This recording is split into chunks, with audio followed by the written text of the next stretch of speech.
Uh-huh. Yeah. Uh-huh. Uh-huh.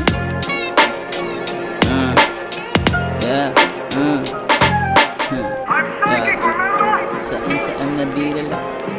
Yeah. Saan na di nila. Mga fucking boys seeing this bitch, alright?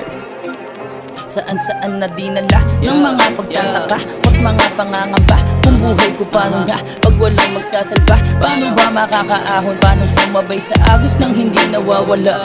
Sa pakay ko na ruta, bigyan liwanag yung sarili makakuha ng dahilan na magagamit sa pag-usad. Walang nasagi, iniwasan na mangupal. Hindi mo tulad, kakaiba kinahilig. Ang gampanan ko't sa dilim ko rin nakita yung sariling nagtatago. Dami pang inaalam, hindi binago kahit daming pagbabago na makita ng matang di matatago. Dati daming palusot, kalaunay nilagay. Di naman doon sa tunay na dapat na paglagyan. Di man ganun kabusog sa ngiti, halaga ng tuwa naman kapag yun siya na'y nagkalaman. Mga natutunan sa nakasalamuhan tao, iba't ibang ugali at magkakaibang payo. Bitbit yung pakisama kahit saan man mapadayo. Humaharap pa rin sa kanila to bilang tao.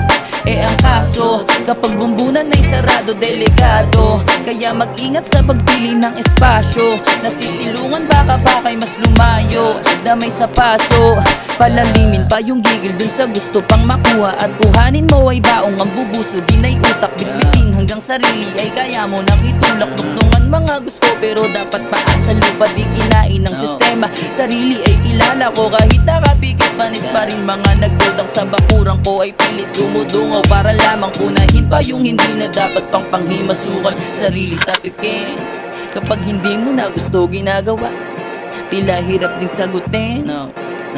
Ang katanungan, ba't di ka nadadala? Yung sarili tapikin kapag hindi mo na gusto ginagawa, tila hirap ding sagutin. Ang katanungan, ba't di ka nadadala?